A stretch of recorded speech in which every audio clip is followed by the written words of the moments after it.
76 ปีที่ผ่านมาสื่อมวลชนลาวได้มีบทบาทสำคัญในการเป็นกระบอกเสียงอันแหลมคมให้พรรคและรัฐบาลในการโฆษณาเผยแพร่แนวทางนโยบายและผลงานการพัฒนาของประเทศพร้อมทั้งนำเสนอข่าวสารต่างๆที่เกิดขึ้นในสังคมให้ประชาชนรับรู้อย่างทั่วถึงในโดยมุ่งมั่นนำเสนอข่าวสารที่มีความถูกต้องน่าเชื่อถือและเข้าถึงประชาชนอย่างว่องไว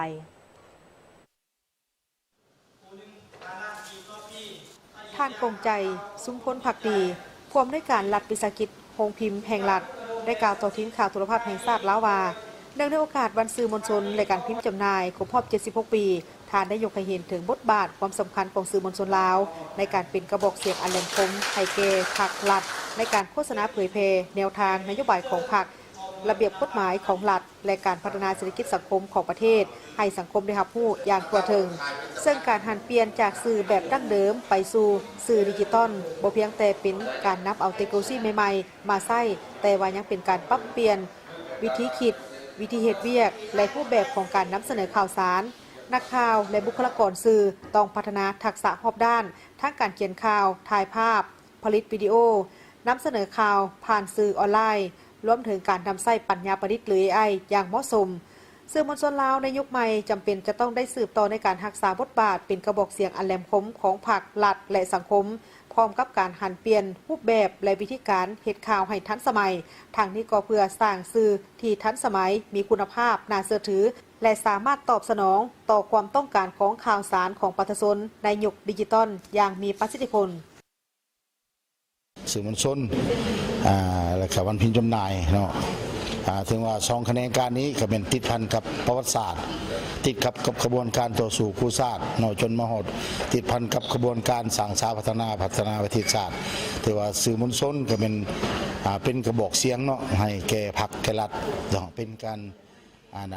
เป็นองค์กรหนึ่งที่มีความสำคัญนะและเป็นกระบอกเสียงแล้วก็เป็นผู้เผยแพร่เนาะผลสำเร็จของแต่ละภาคส่วนเนาะที่ในการสร้างสาพัฒนาประเทศชาติอันนี้ครับพวกเราจะมีความสำคัญที่สุดเฮ็ดให้สื่อเฮ็ดให้ข้อมูลข่าวสารเนาะไปฮอดไปถึงพ่อแม่ประชาชนก็ฮอดไปถึงบ่อนห่างไกลซอนลีดนี่ก็เป็นหน้าที่ของพวกเราที่ได้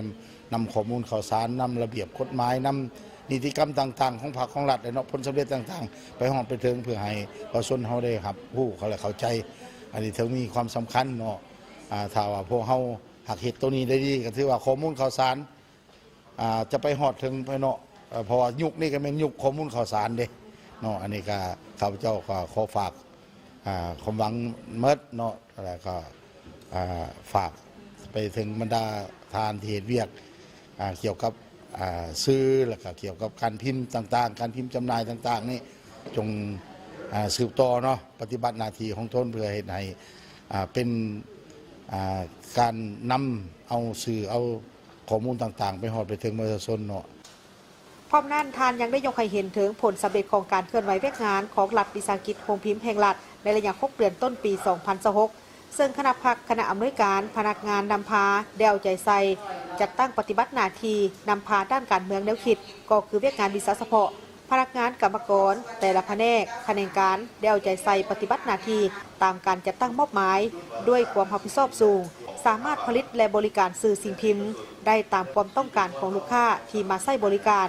ในนั้นสามารถปฏิบัติแผนการผลิตใน6 เดือนต้นปี 2026ได้ลื่นแผนการพร้อมทั้งมอบพันธะให้แก่รัฐบาลหลายกว่า2 ตื้อกีบและสร้างรายรับลื่นแผนการหลายกว่า130 ส่วนห้อยถือได้ว่าเป็นผลสำเร็จอันสำคัญในโอกาสของการครบรอบ76 ปีแห่งวันสร้างตั้งรัฐวิสาหกิจโรงพิมพ์แห่งรัฐและวันสื่อมวลชนและการพิมพ์จำหน่าย